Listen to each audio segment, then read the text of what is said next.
if you're in my class, write papers about it. This is the one right here. This is the book that should be read if we want to understand the history of the debt crisis, the student debt crisis, and we're going to hear more about why. But I just want to do a brief introduction to Ryann Liebenthal. Ryan is a writer. Ryan is an editor. Ryan put together this great book. Ryan has all sorts of insights to share with us. Coming from California, we were just talking before the call that Ryan also, if you don't mind me saying, lived in Europe for a little bit and I think picked up some really important um, lessons while you were there that we can also get into.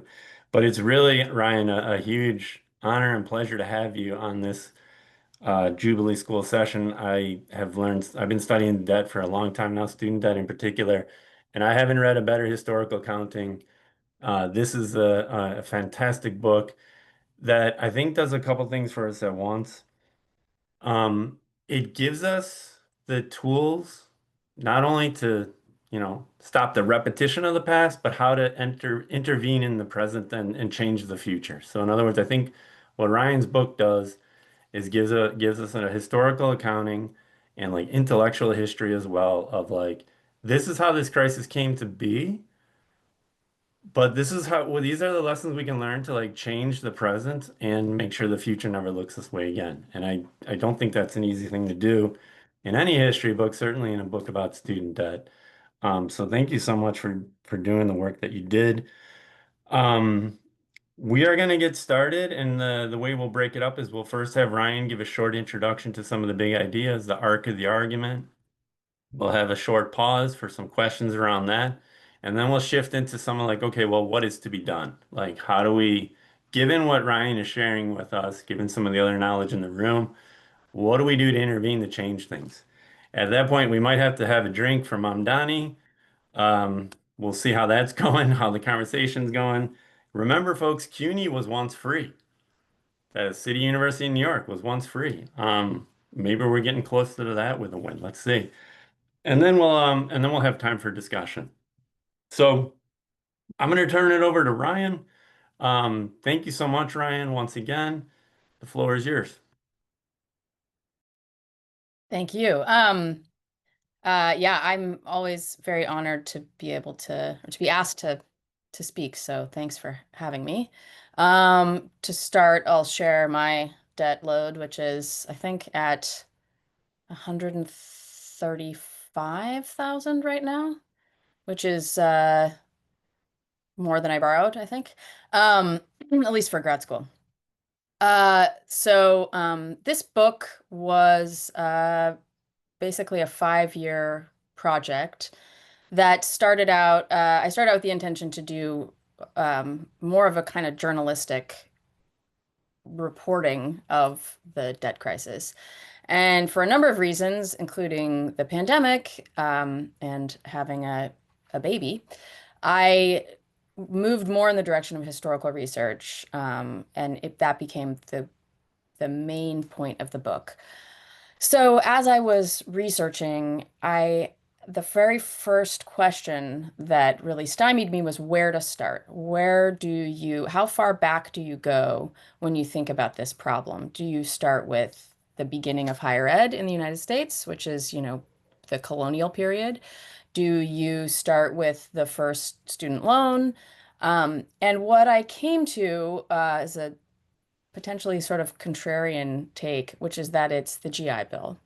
Although we think of the GI Bill as this fantastic gift to essentially an entire generation, in many ways it set a framework for thinking about the financing of higher education and who deserves it and what they get, that put us on the path to where we are today. So to explain that a little bit, the GI Bill offered $500, up to $500 per year to anyone who had been, had honorably served during World War II. And initially, before that bill was passed, there was some talk about giving aid in a more systematic way. So not on an individual basis, but potentially states, institutions, and that was rejected for a number of reasons. One of them, as was the case up until the Civil Rights Act was passed, was that the Southern Democrats would never accept a law that forced them to integrate, and Northern liberals would never accept sending federal money to segregated schools. So this impasse, along with questions about whether to fund religious schools, led to a determination that the individual was the best focal point of the aid. So they get the money and they take it to the school. And then you don't have to worry about what the school does. And that is problematic for a few reasons. One is that it sets who deserves aid in a very particular way. And in this case, it was men by and large who had served in the military. And it, was not women. And in almost every case, it was a white man. And it also determined, well, the exclusion of Black veterans into higher education was also coupled with a flourishing of shady for-profit schools that exploited the GI Bill free money and largely targeted the Black veterans. So that is a dichotomy that persists to this day with the for-profit schools.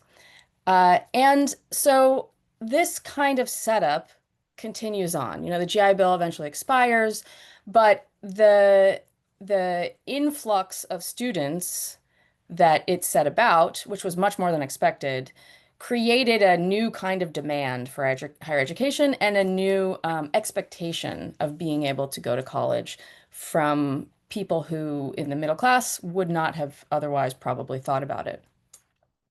And so in the 50s, you get a loan program that's very similarly structured. It was specifically targeted toward national defense because at that time the Russians were sending satellites into space and Americans were kind of beating their breasts about why we weren't able to do that. And the conclusion was our young men, again, were not well enough educated in engineering and sciences. But this kind of keeps the ball rolling. And in the 60s, Lyndon Johnson manages to enact the Higher Education Act, which begins the first really major loan program. And at the time, it was called the Guaranteed Loan Program. And the way it worked was that commercial banks gave out money to students, and the government backstopped that money. And one of the major reasons for doing it that way was that at the time, the way that federal budgeting worked, you wouldn't have to include the amount of the loan in the federal budget, only the subsidies paid to banks and any eventual money paid out when a student defaulted on their loan. So it looked much cheaper than it was, and that made it easier to pass. So you have, again, these kind of compromises born of political expediency that are, fundamental flaws that get baked into the program.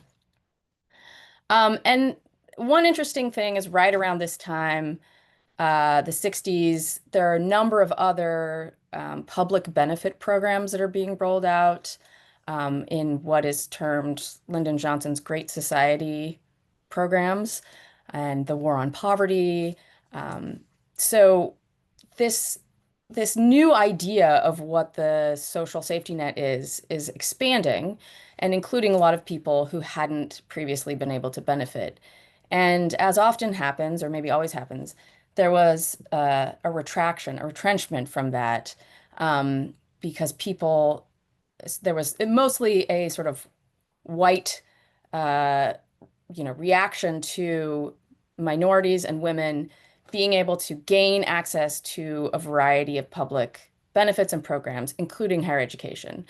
And the person who most exploited this desire to cut these people off was Ronald Reagan in California, At the time, he was running for governor, and he really took aim at public university students within California, in particular at UC Berkeley. So at the time, there was a big protest movement starting at Berkeley called the Free Speech Movement. And it was a lot about the role that students had to play within the university and how much control they could exert over their educations and their positions within the university. And at the time, students, we're now into a real mass education system moment. Lots and lots of young people are going to school. It's also the height of the baby boom. They're reaching adulthood. So huge numbers of people of college age. And at schools like Berkeley, where there's a huge student body, they began to feel just like numbers. And in fact, that was kind of a joke that people at Berkeley made. They would have like their IBM ID card around their necks. Uh, so there's this, burgeoning notion of autonomy, student autonomy, and kind of democratic power. And Ronald Reagan attempts to just quash that entirely. And ultimately, he largely succeeded. So he really attacked the students at Berkeley within his campaign. He promised to institute tuition and fire the chancellor of the UC system. He sort of succeeded at both. He did not manage to institute tuition, but he inserted a student fee that ultimately became tuition within the UC system. Previously, there was no tuition. It was a very, very affordable public university system and extremely inclusive. The California system was kind of like the leader of its time, along with CUNY in New York.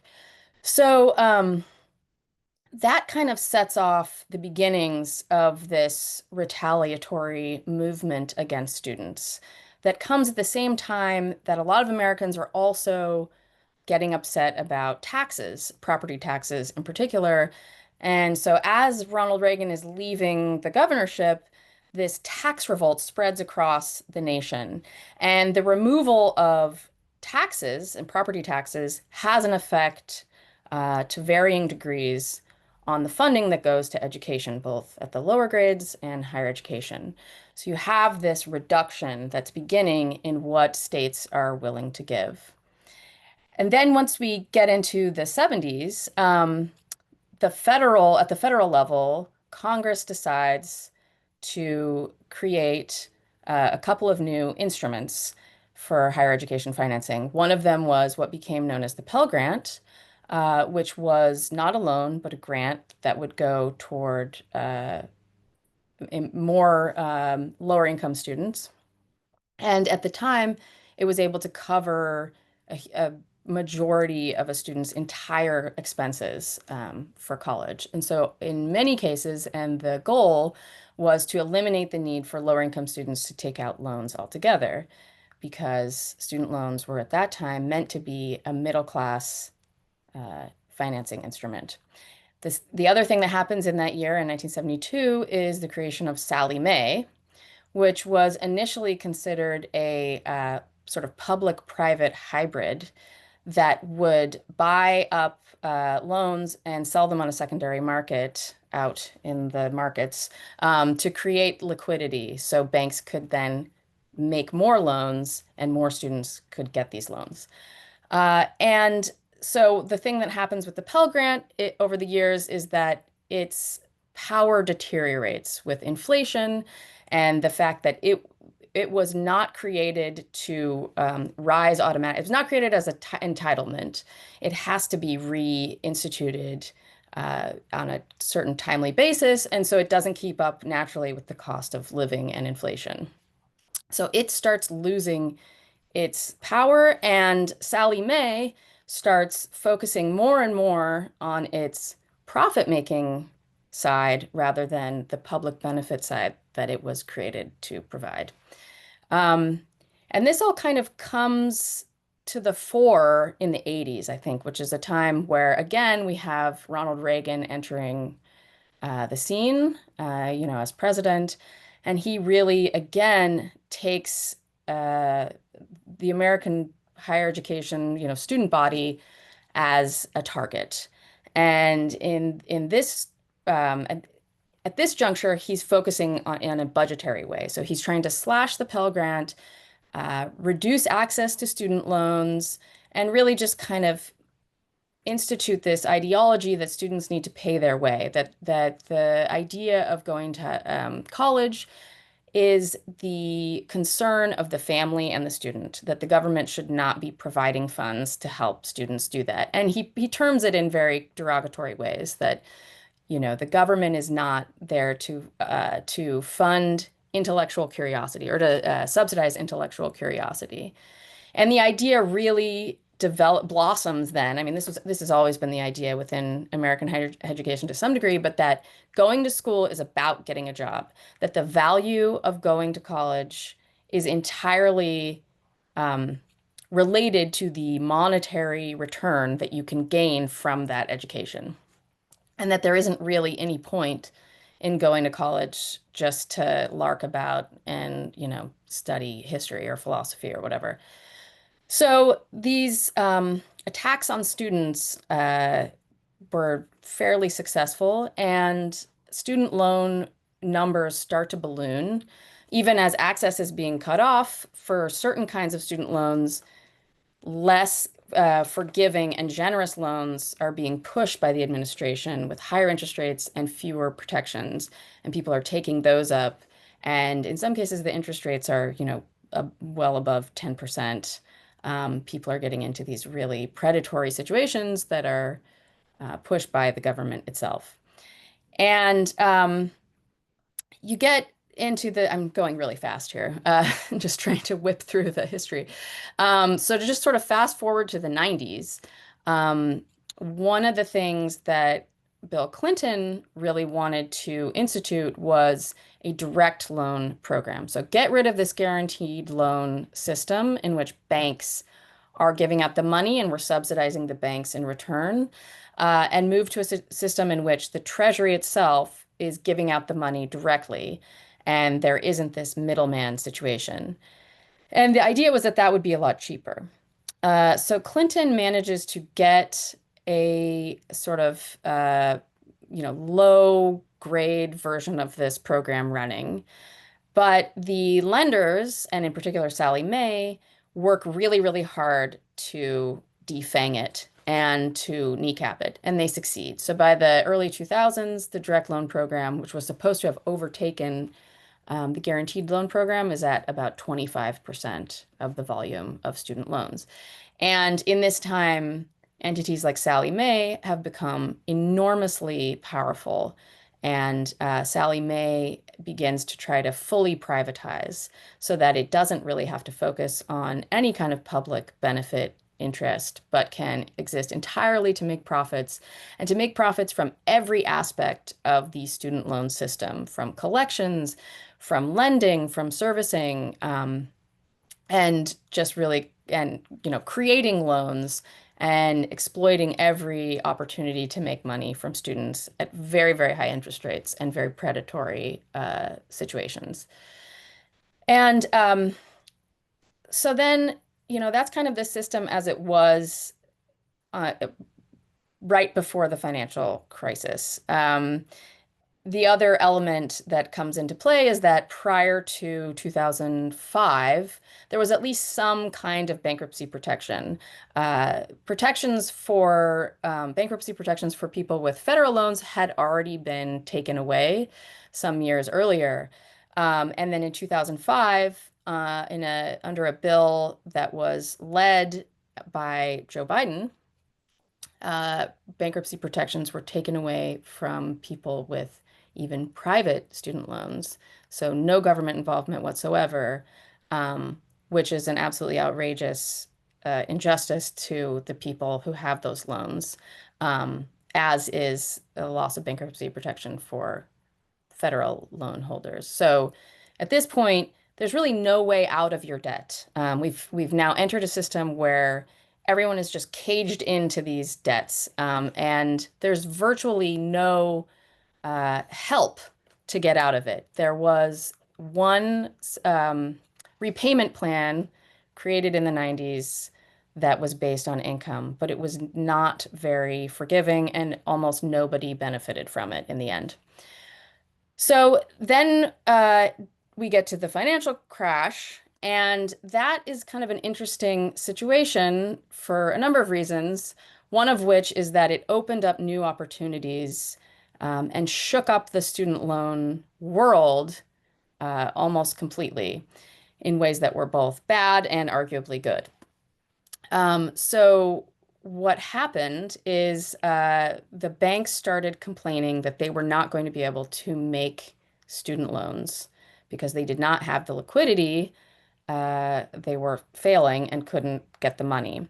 And so, starting with the Bush administration, continuing with the Obama administration, the Department of Education started just buying up billions of dollars of student loans, and ultimately was able to use the prospective savings of having a direct loan system to switch entirely to this direct loan system to effectively cut out the banks. And the banks were so had lost so much power in this moment because of their, reduced capacity under the financial crisis, that they weren't effectively able to push back against this.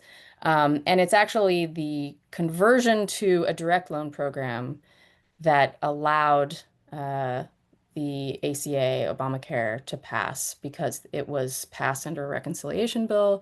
And so the savings brought about from the move to direct loans paid for the ACA.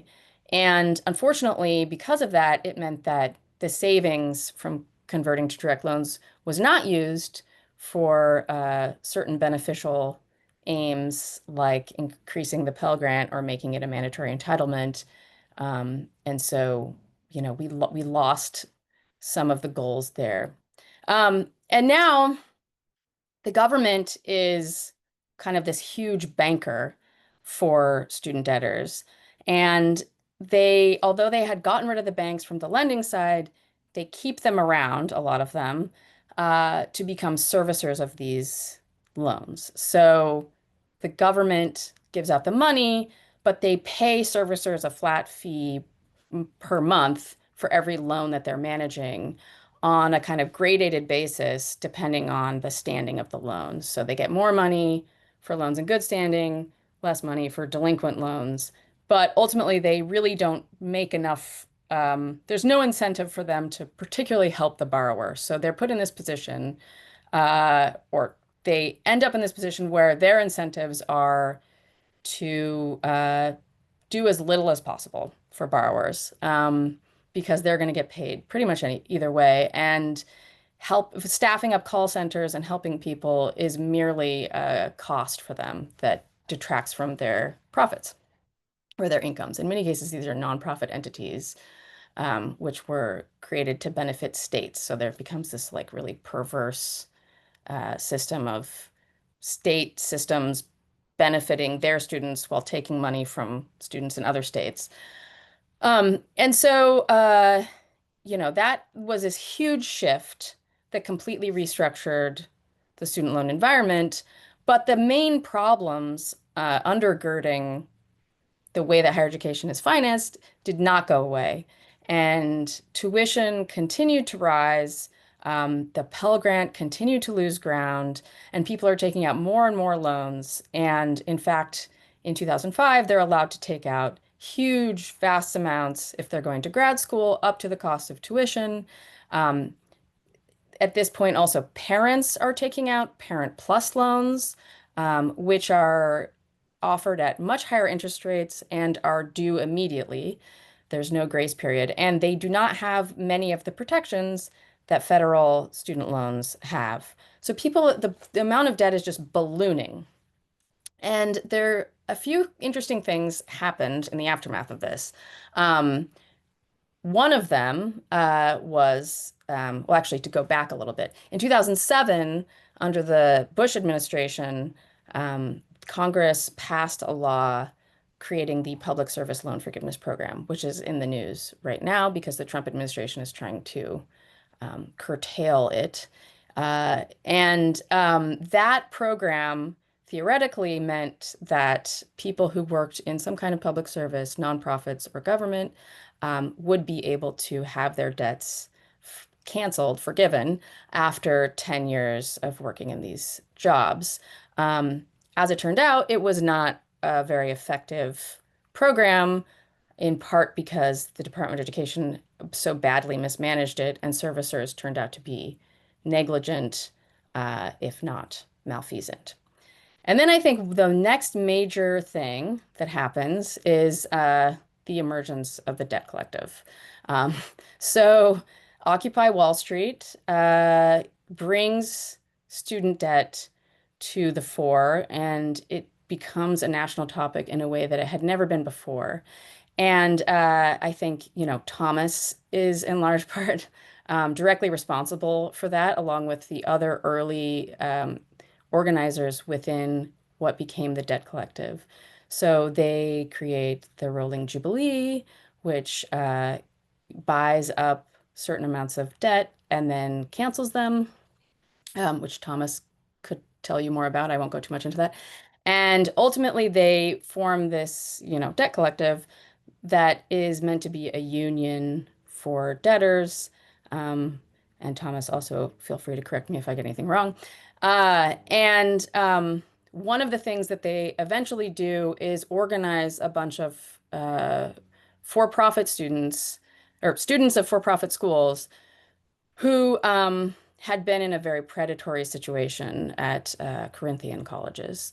And ultimately, through that organizing, they're able to essentially create a whole new policy that existed but had never really been utilized that allowed borrowers who had been defrauded in this way by for-profit schools to have their debts discharged, which is called borrower defense to repayment. And that was a huge struggle that occurred under the Obama administration. And the Obama administration was really reticent, to the point of unwilling to really offer this aid to people. But ultimately, the debt collective's tactics were so powerful that they kind of acceded and initially in not a very effective way, but later under Biden, many more people were able to get these debt discharges. Um, a lot of things stalled and in some ways went backward under the first Trump administration. I won't go too much into that. And then the other kind of moment of crisis after, since the financial crisis comes with COVID. And that again brings about certain opportunities. In this case, Trump actually started this student loan payment pause. So people are not paying on their student debts and they're not even accruing interest, which was extremely beneficial for people during the pandemic. And it also created this kind of new way of thinking about student debt that it doesn't actually have to be paid back.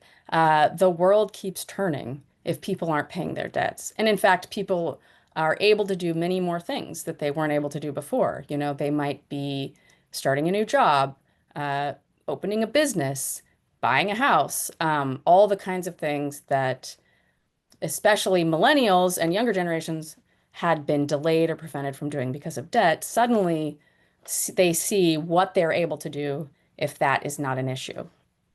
And I think that new ideological framework is sort of what made the idea of broader debt cancellation seem viable and palatable and desirable, to the point that in the 2020 presidential campaign, it was a necessity to have that as part of a Democratic policy platform.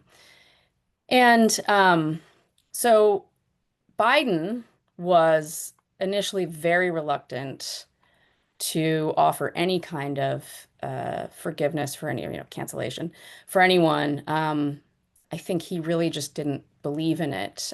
He didn't feel that people should get their loans canceled.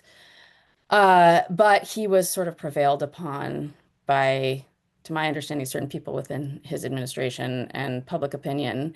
And he did create this, what they termed a forgiveness program that was tailored to certain people and targeted, and not the broad cancellation that people within the debt collective say were seeking, but was still a significant policy.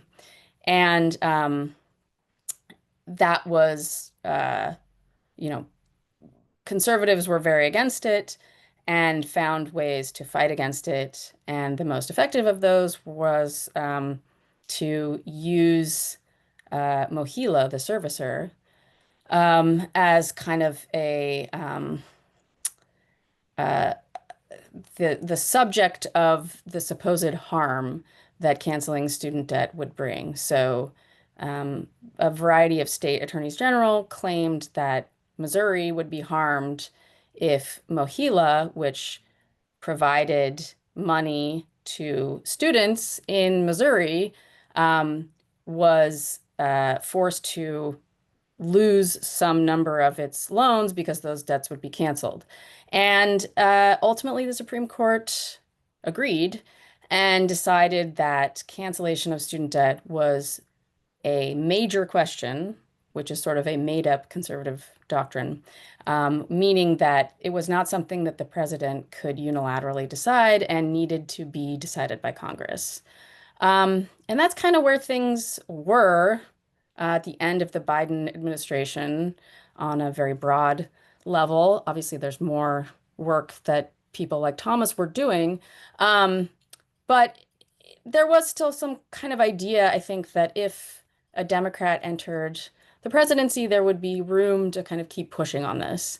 And of course, that didn't happen. And now we're in this place where Trump is not only trying to, there's not trying to make anything better, but actively trying to harm borrowers and students. So, um, getting rid of a variety of income-based repayment plans, including the SAVE plan, which was the most generous repayment plan that there was and was created by Biden. Um, Now trying to target PSLF by declaring certain employers ineligible on an extremely arbitrary basis.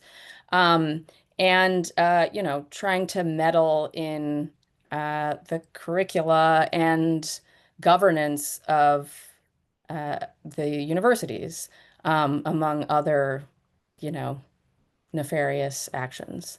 So that's kind of where we are today. That's sort of the arc that of the history. It's a very, very, high in the trees overview, but that's it. Thank you, Ryan. So Ryan just gave us like a 70-year history in 20 minutes, which is pretty impressive. I'll post again where you can get the book, which has a lot more details. Um, Before we move into, that was an incredible overview. That was very impressive. So before we get into some tactics or like what do we do about this current crisis, let's try and deepen a little bit our understanding of the historical arc that Ryan gave us and come up with some questions. So I see YS has a question. Um, Maddie has a question here. So let's go with YS, then we'll go with Maddie. I have one question if time allows, and then we'll move into like what is to be done. So YS, the floor is yours. Can you guys hear me? Yes, we can. Okay, my question is very personal to you, and I guess Maddie too. You both said that you had a bit of college debt. Have you guys got any of your debt canceled in any way? Sorry, not Maddie. Ryan, who just spoke. Go for it, Ryan. No, I have not had my debt canceled. I worked at a nonprofit for nearly 5 years, so I was kind of enrolled in the public service loan forgiveness program, but because I have not continued working in a nonprofit, that's just kind of off to the side. I won't see any benefit from that. And I'm in an income-driven repayment plan, so theoretically, when I'm in my 50s, that debt will go away, though at the moment, any debt that would be canceled from that would be considered taxable income in the year of the cancellation. So for some people, I know that that proves to be not actually a very affordable situation, pretty ironically. I did under the COVID pause, I didn't have to pay interest. And that actually was to some degree a form of cancellation. I saved a lot of money over those 5 years that otherwise would have just gone into a deep pit of interest that serves nothing. Yeah, I'm gonna turn it over to Maddie. I have $250,000. I got letters saying I owed $1,500 a month in debt payments. There's no way I can pay that. It's um, I take home pay. I think it's like $4,000 as a professor, which is a healthy salary, but not when you have that much debt. And yeah, long story. But I think we're gonna win cancellation before I have to worry about that. I'm not giving that up. Maddie, do you want to ask your question? Sure. Hopefully you can hear me. Yeah, I just wanted to say PSLF, Public Student Loan Forgiveness was such a program written by boomers or something also, because just millennials and Gen Z, we've had such precarious like work lives where we often like lose our job. Or for me, I worked in teaching for over 10 years, but like sometimes it was like a nonprofit, and sometimes it would be fiscally sponsored, so I don't have like an ongoing EIN. But anyway, so the question I have was, when exactly were bankruptcy protections taken away from federal student loans? I just feel like it's a uniquely cruel aspect. And I just was wondering when that actually happened and what was the thought process behind it.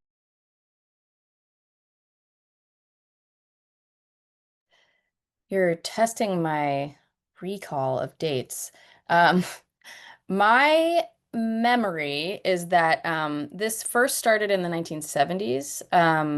So initially there was kind of open bankruptcy protections for anyone with a student loan. And although it wasn't a problem, certain Congress people, and this sort of reflects the attitude towards students at the time, which was one of distrust and kind of distaste. So there were certain Congress people who felt that it wasn't right that you could theoretically um, graduate, and then without even trying to find a job, just declare bankruptcy, which wasn't happening.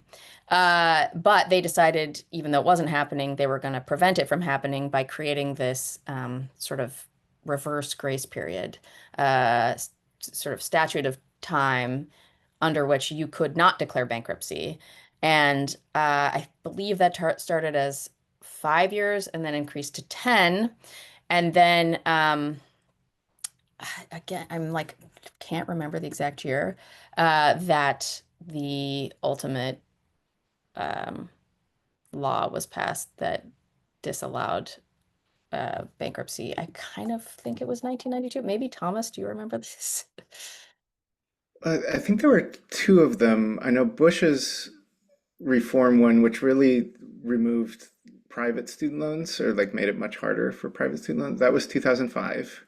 hmm But I know there was an earlier one that changed it for federal loans, and I don't know as much about that one. Um, okay, it was 1991. I was a year off. 1991.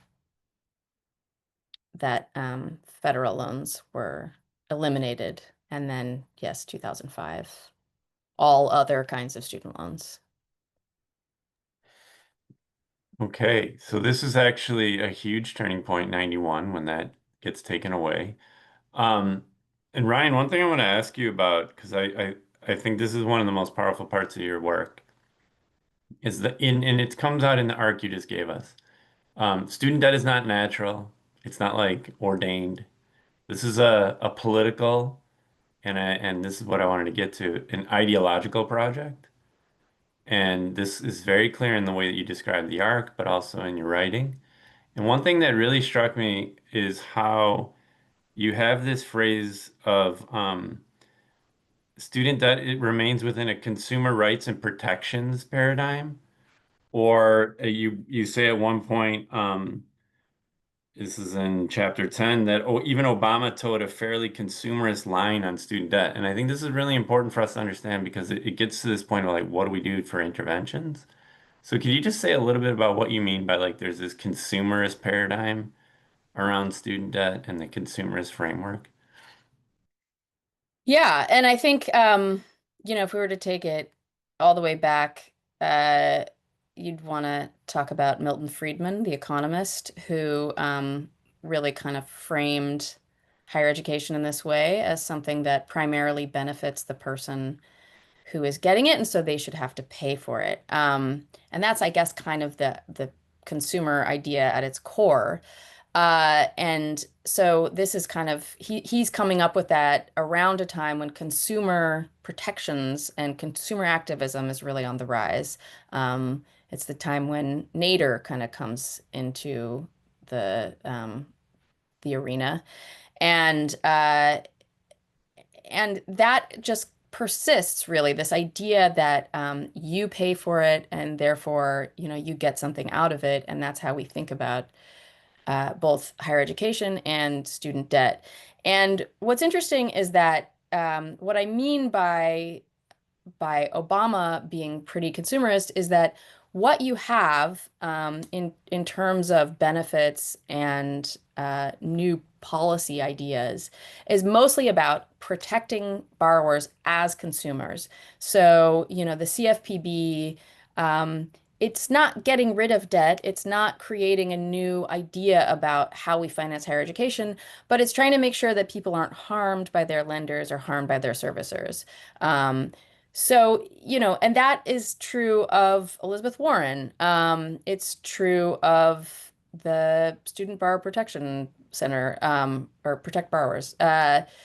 And I don't fault them for that. I think that in many ways, they just have decided that that is the realm in which they can affect the most change and benefit people most directly. And I think to some degree, that is true on kind of an immediate level, but it's not going to fix the structural problems about how we finance higher education and how we view the responsibility of financing higher education, not as an individual responsibility as a consumer of higher education, but as a right and as a public provision given to citizens as part of their belonging in our society. This is really helpful, and I think this gets us into the segue into a question on tactics. Because what you just said is a consumerist approach to trying to rectify student debt might help out like some individuals, might help out small groups, but it's not along the lines of what Debt Collective proposes. And admittedly, we sometimes do both and, but that we need a mass movement of debtors. Like the individual consumerist approach will not solve, as you mentioned, the structural problem. And so I think this is a nice segue for folks to start asking this question of like, okay, so what do we do? Like what are some tactics that we can do to both ease the burden of student loan debt immediately, but also think long term about structural change? And yes, so what do we do? And Ryan, do you want to say a couple? I mean, there's absolutely no responsibility to have a to have the solution to this, but like, do you want to say a couple words about this? And then I think we should open the floor up for other people. So this would be a nice moment where people, if you have ideas about what do we do, please put the word stack in the chat or raise your hand. Maddie says organize, and we can talk about what that looks like, etc. But Ryan, do you want to say a couple words on this or? Yeah, and something we were sort of talking about before. So I've thought about this a lot recently, and I won't say that I have any brilliant ideas. But one thing I've been thinking about, and this also kind of came out of a conversation with Thomas, is that we're in this moment where the president is sort of arrogating and accumulating power and doesn't seem to be harnessable by the norms that we expect by Congress, by the Supreme Court. So, in some ways, the idea that we would have a national higher education system responsive to the president is a little frightening. And I used to think that federalism was one of the big sort of original sins for a lot of things, including this question.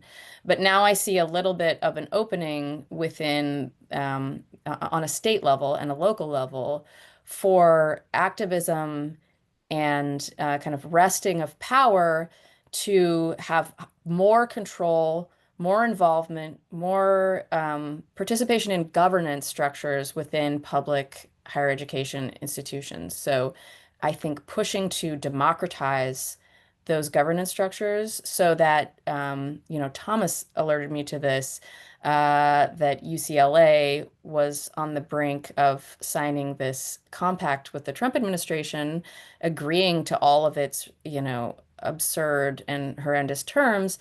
And they were doing it in secret. And it only sort of came to light because people pushed for them to be forced to show it. And it just made me wonder how is UCLA allowed to do that? Why isn't there more of a student oversight position? Students are the ones paying all the tuition. They should get to have some say in how the decisions are made about what people get to study and, really everything within the university parameters. So this is an important point because of like what you're saying is in a time when the national scene or scenario might be difficult to get stuff done on, you're suggesting there are some possible avenues for fighting at the state level, the local level. So perhaps this inspires some ideas from people in the chat to talk about what we can do. Thomas, you're up. Yeah, first of all, I want to say, like, Ryan, as always, thank you for helping us like think. Like I find your writing and your book so useful to just like wrap my head around stuff. So if you haven't gotten a copy and you haven't read it, I highly recommend reading Burdened. There have been a few books on the history of the crisis, but I think what you do so well, like there's like 40 pages of footnotes. It's like deeply, deeply, deeply researched, but none of that gets in the way. Like you're so good at just explaining. I think this comes from your background in journalism. Like it doesn't read like, a slog of a academic history book. It reads like, reading the newspaper. So I think if you like, I think most of us got into this because we were students, we were curious about something, and then we found ourselves in this trap. And then it's like backing up, like, well, wait a second, how did we get here? So if you're feeling that way, I think this is the book that shows you how you got here, who designed the trap that you're in. And I also find that useful for like, how do we get out? And I do want to use this opportunity to plug this meeting that we're having this Thursday, because I like in terms of like what do we do? Like we're in a real like unprecedented situation right now. I think that, but I think there are just a few facts that we are up against and that like everyone is up against. And one of those facts is that the nearly $2 trillion worth of student debt is simply never going to be repaid, right? All of the policymakers in Washington, D.C. are designing systems that are based on this fantasy that it will be repaid. Like we can force people to pay this all back. And people just don't have the money. Like it can't be repaid. And so what we're facing is unprecedented levels of student loan default. Like we've never seen default at this rate. And it's happening like this month after the student loan payment pause lifted. It is this month that people are transitioning from having missed payments to being like officially in default. So we're trying to organize around that because although like none of us really know what we should be doing, right? We need to feel our way forward together. It does seem like default is a big avenue where there are ways that we can organize and fight back. And the system is breaking. But I guess the question I want to ask you, Ryan, is with your wealth of research and study, is are universities going to survive? Like I feel this sense of grief right now that feels like we're losing the coral reefs. Like as much as I am frustrated by universities, as much as I am aware of all of the ways that they are broken and failing and racist in so many different ways, uh, I'm in this moment, what comes sharply into relief is the miracle that we have had for the last several decades. Like there's so much that has been going right and going well in higher ed in the US, so much that in broad historical terms, like it's amazing what researchers are able to do, what breakthroughs are able to, what curiosity is able to be satisfied, what like flourishing and freedom we're able to do in our minds and our worlds because universities exist.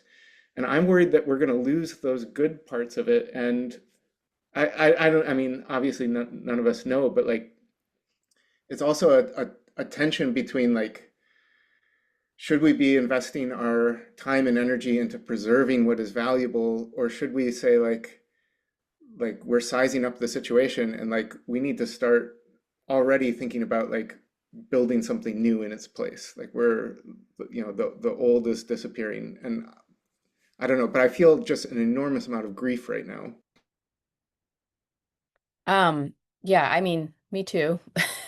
And I don't know the answer to the question. I do have some confidence that many smaller colleges are not going to survive. That was already probably the case. A lot of schools were on the brink financially, and this certainly isn't going to help them. I think we're also going to see a lot of people exit public service pathways, both because they're not going to be able to borrow enough, which is this kind of unfortunate necessity, and they won't potentially be able to get public service loan forgiveness if it's taken away from, say, a hospital system that provides gender affirming care or an immigrant rights group, which is kind of the targets that the Trump administration is focusing on. And I also think that certain, the universities that are capitulating to the Trump administration demands, every time I hear it, I'm just like, well, you know, Columbia is just not a credible school anymore. As soon as they do it, it's like you've lost so much of your reputational standing that what do you become after that? And so I think we will see a lot of these schools degrade, whether that's obvious immediately or kind of a slow crumble. And then, yeah, I don't know really, what do we make in its stead? That's the question I'm kind of tumbling over, and haven't really come up with a good answer for. So I rarely get to be an optimist, but I want to use your own words here and something that Thomas mentioned to give us a little bit of optimism. And I'm going to quote you on page 239 of the book. You say, and it goes into 240, but if the history of student debt reveals anything, it's that a major shift will come only in a moment of crisis. And we are clearly in a crisis. Thomas just talked about the default cliff coming, right? We're going to have an organizing meeting about the default cliff crisis. This is the moment by which we organize, perhaps, during the crisis, to make a shift. And, the word crisis comes from the Greek, which means like it's a moment of sickness where you either treat the patient well and things get better, or the patient dies. So this is our moment to perhaps address the crisis where we're like, we're going to treat this patient well. We're gonna cure it.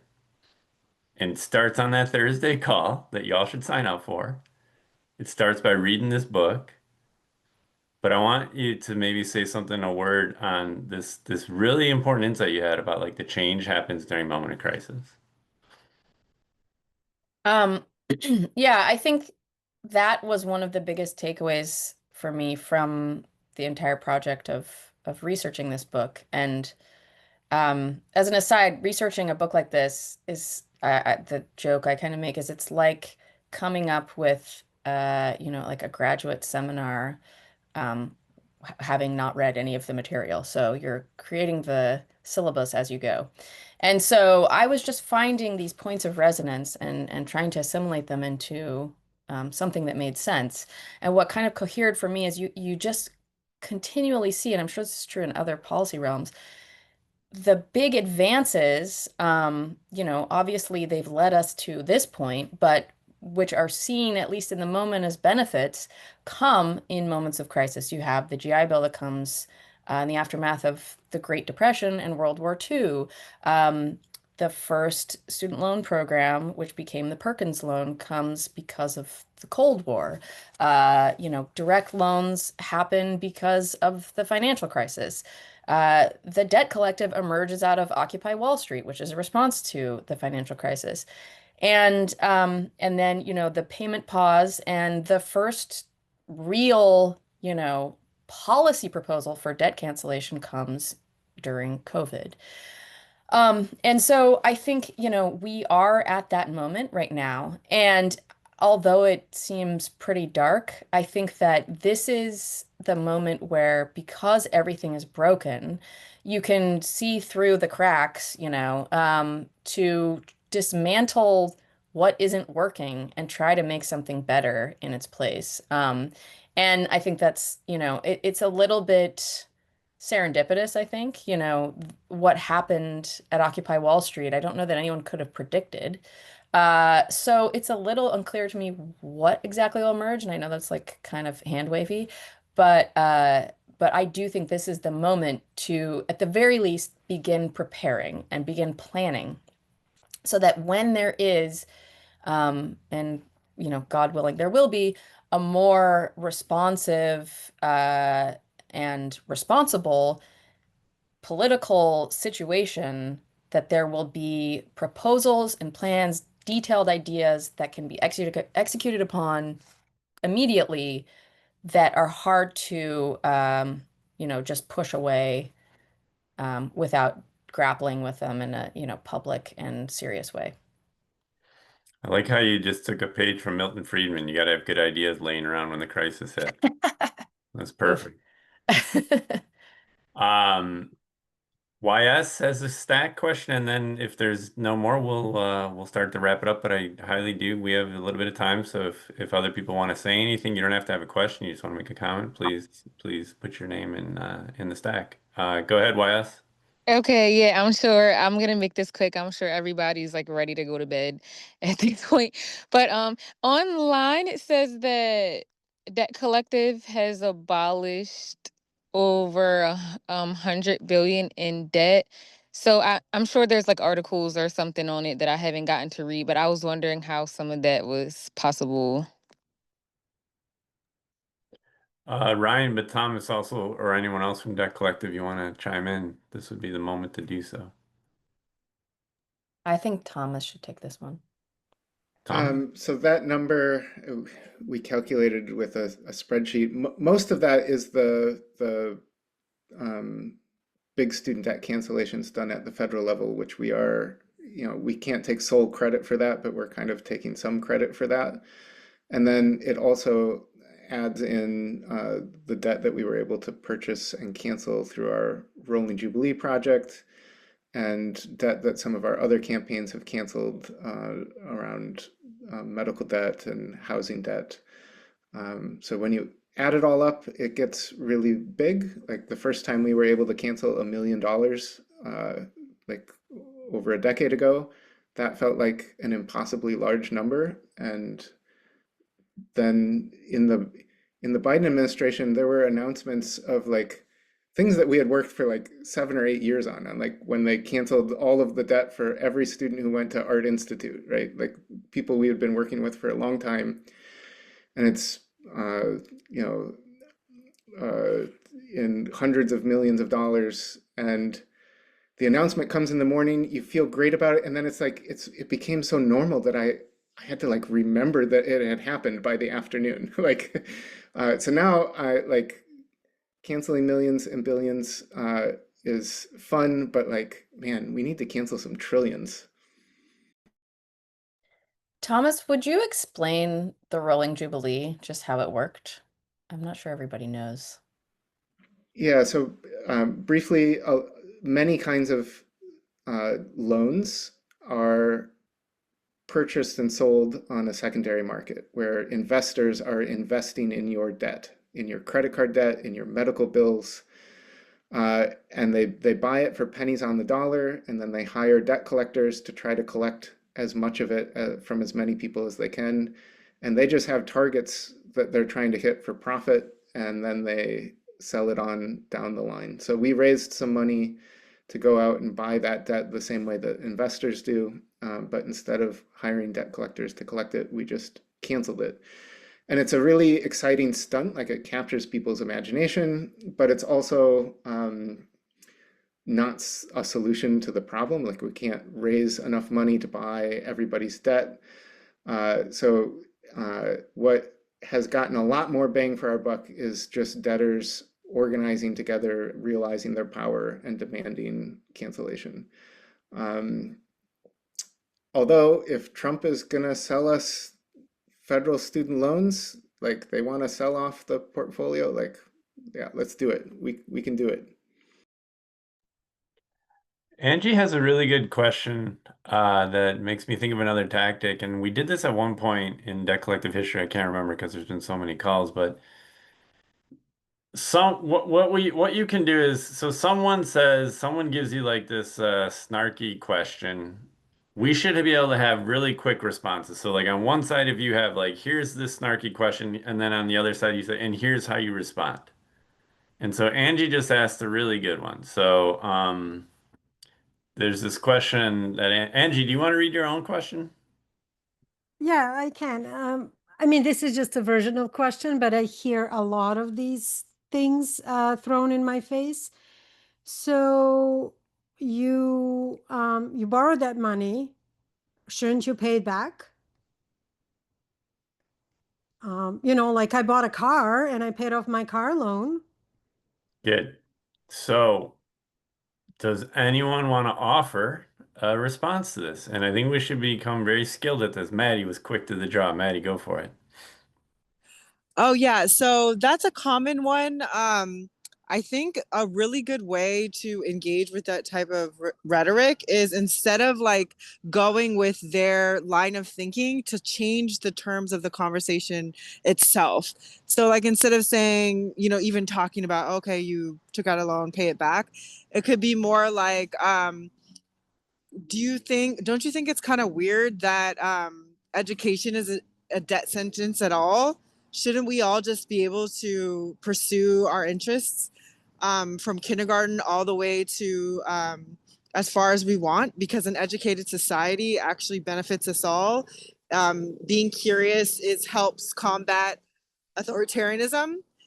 With the mortgage conversation, you can also say something like, I also don't believe that people should have a mortgage for 30 years that our people should be house poor. Like, so kind of changing the terms of the conversation is more effective than even engaging with that type of rhetoric, because it's essentially personal responsibility rhetoric that obscures the fact that the ruling class is really controlling us all.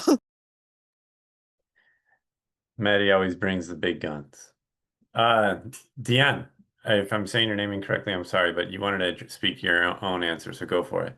Yeah, sure. I'm an older borrower. So I'm 65. So I get a lot of these kinds of questions from my friends, even my friends on the left.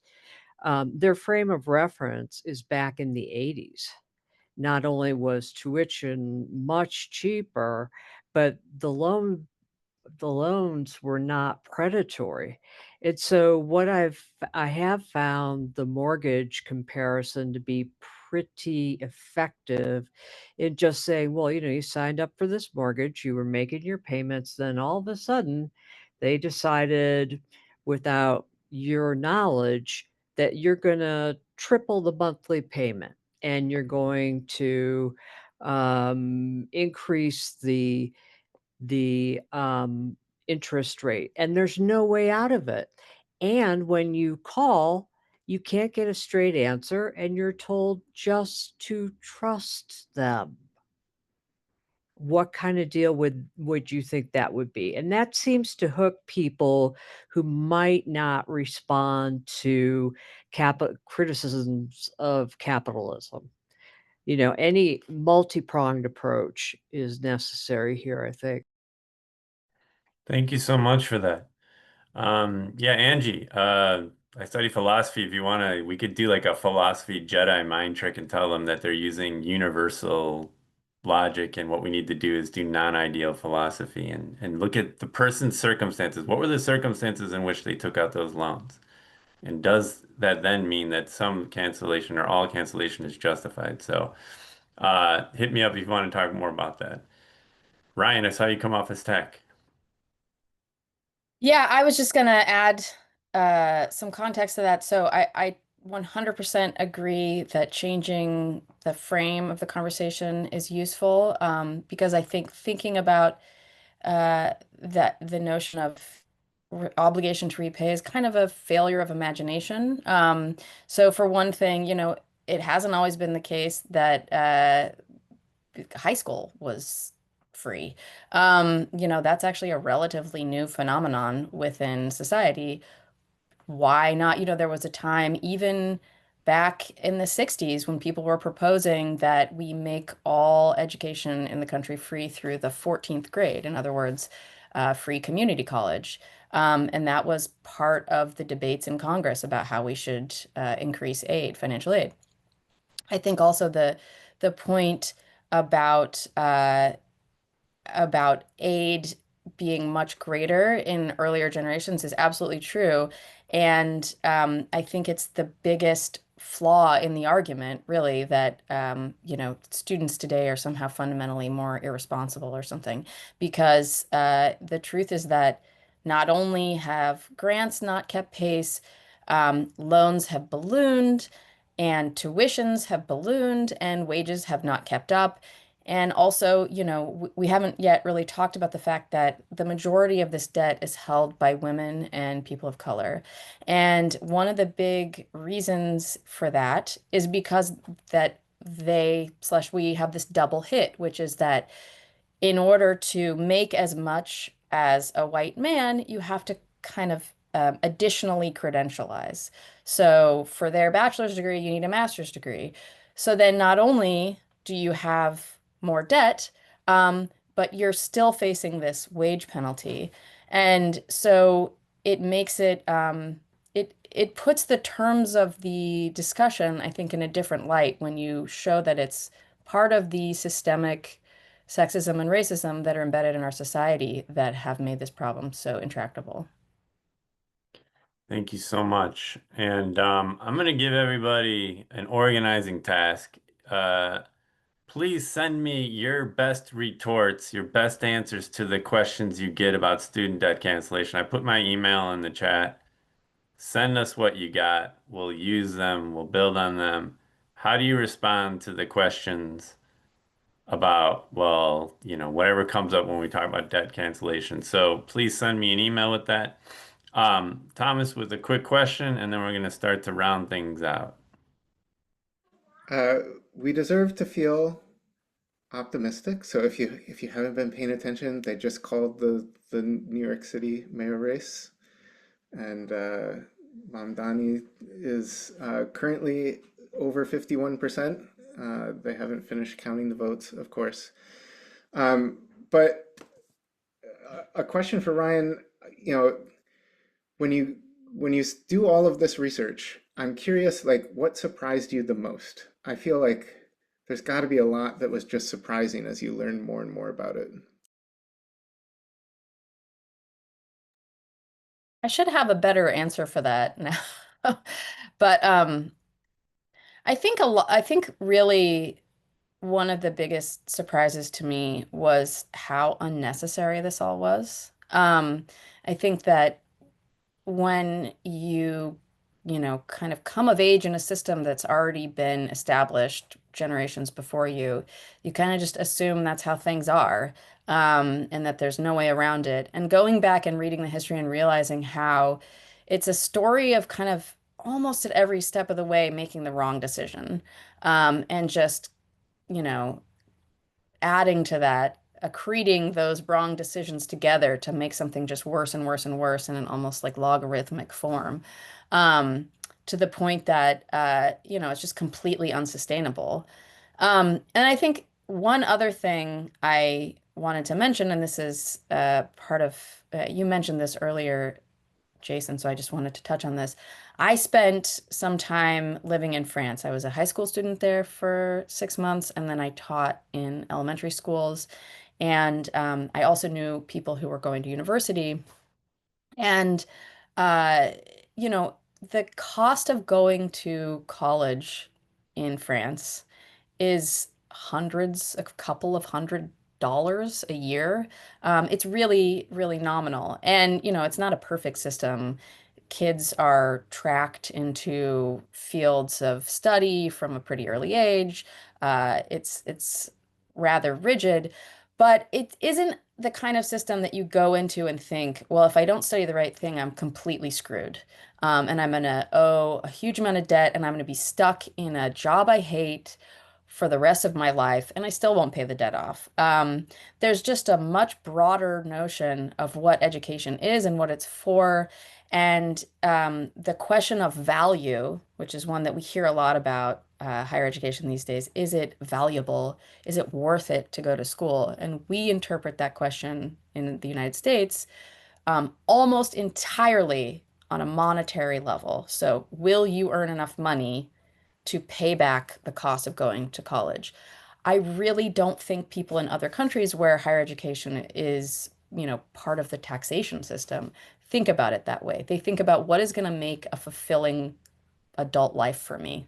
And that might be a professional question, but I don't think it's entirely a monetary one. The other thing is that when in France, there were proposals to increase the amount of tuition under, I think, initially Sarkozy, this kind of right-leaning government. Uh, and we're talking, again, increase it by $100 or something. Um, there are nationwide strikes. People come out, everything gets shut down. There is no university for as long as they're striking. And, you know, it's like a party in the streets. They have a totally different relationship to what it means to organize and protest and strike. And the thing that Jason and I were talking about earlier is that part of that, I think, is that for them, they have this system, this benefit, this sense of a right built in, since, you know, the middle of the 20th century. And we've never had that. So it's much easier to fight to keep something you already have that almost everyone recognizes is a good thing than it is to try to convince a dubious society, you know, that's been somewhat brainwashed by this whole, you know, capitalist neoliberal ideology to take on something new. And so we need to somehow get to a point where we have something and can fight to keep it, rather than trying to start something new from whole cloth. And those are some good fighting words to end on. And I'll just say to to to end with some of what Ryan was talking about. Like, there's cracks in the moment of the crisis. The cracks are emerging. The light's coming through. Mamdani just won. It's our job to like widen the crack. Thank you all so much for coming. Please tune in. We have two other really interesting events coming up. Thomas announced Thursday we have an organizing meeting. Friday we have another Jubilee school, and we hope you can join us for as much as you can. Once more, Ryan, thank you so much for your work, for the crystal clear scholarship, analysis, and everything you've been doing. Thank you for making time to be here with us today. We will be calling upon you more, I'm sure. And yeah, a lot of gratitude. Thank you everybody for coming out, and don't give up. Thanks so much for asking me to talk. Thank you. Take care, everyone. Good night.